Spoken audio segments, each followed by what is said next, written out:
061. Saya Siska Pramudia dari NIM 064. Saya Nina Fadila, NIM 025. Saya Siti Desra dari NIM 060. Kita akan membahas pokok materi yaitu ada definisi, etiologi, tanda dan gejala, diagnosis, patofisiologi, dan pengobatan dari GERD.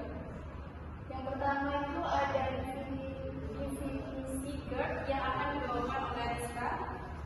Baik, definisi GERD itu sendiri adalah gangguan sistem pencernaan yang ditandai dengan naiknya asam lambung hingga kekerongkongan.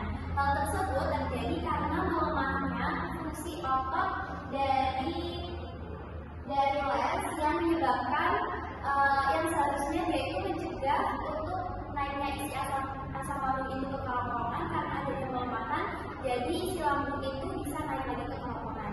Selain itu disebabkan dengan kelainan anatomi seperti jaringan hiatus dan juga dua faktor seperti faktor agresif yaitu peningkatan asam lambung dan juga faktor resiko seperti obesitas, kehamilan, terus juga mengkonsumsi makanan beralkohol atau rokok dan kafein. Kemudian ada gejala GERD yang akan dibawakan oleh Sylvia. Selanjutnya ada gejala GERD, itu dibagi menjadi dua, yaitu pertama tipikal atau khas, atau bisa juga disebut dengan gejala yang khas atau gejala utama.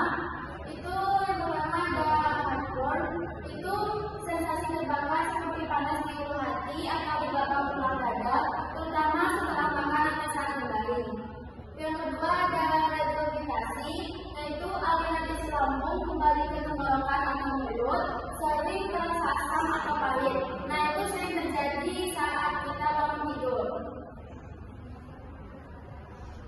Untuk gejala yang kedua, yaitu atipikal extraesophageal, bisa juga disebut dengan gejala yang tidak umum dan mungkin dapat terjadi pada penyakit lain, yaitu ada batuk kronis, suara-suara atau rinitis, nyeri dada non-kardiak, asma yang sulit dikontrol, dan terakhir ada tanda bahaya, yaitu dispepsia.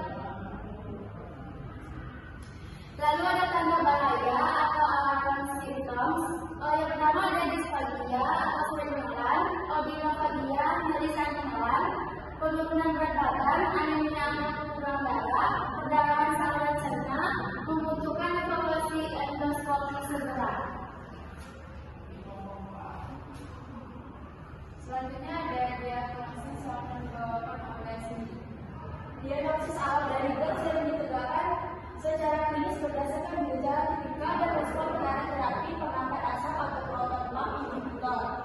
Pemeriksaan ginjal, endoskopi untuk melihat kerusakan mukosa atau esofagitis, bares, strepsil, pemantauan pH atau hipervendasi untuk mengukur paparan asam dan reduksikan asam. Untuk diagnosis selanjutnya yaitu penyakit jantung koroner untuk nyeri dada, apalasia dan gangguan mobilitas esofagus lainnya untuk disfagia atau nyeri dada, gastritis ataupun anus peptikum untuk nyeri ulu hati. Selanjutnya ada patofisiologi yang akan dibawakan oleh Larissa. Nah, untuk patofisiologi sendiri, GERD itu terjadi akibat ketidakseimbangan antara faktor pertahanan esofagus dan faktor agresif dari refluksat lambung. Nah, untuk mekanismenya ada empat. Yang pertama ada relaksasi sementara yang abnormal atau mekanisme paling sering. Yang kedua ada tonus les yang rendah secara permanen. Nah, yang ketiga ada penurunan esophageal clearance atau kemampuan esofagus membersihkan refluksat.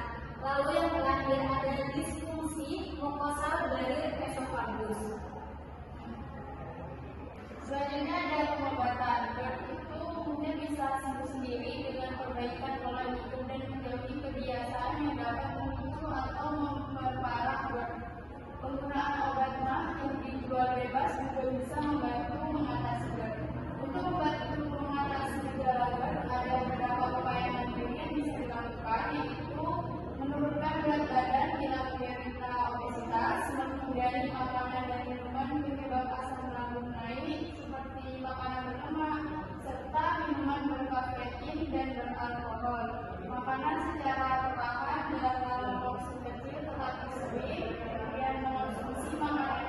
reguler seperti yogurt dan madu, tidak membungkuk, duduk bersandar atau berbaring setidaknya sampai 2 jam setelah makan, menghindari penggunaan pakaian ketat agar tidak menekan perut, tidak merokok, membatasi atau menghindari konsumsi minuman beralkohol, tidur dengan posisi menyamping ke kiri atau menggunakan bantal tambahan untuk meninggikan posisi tubuh dari pinggang ke atas, minum obat untuk mengatasi asam lambung lain seperti antasida atau asam alginat.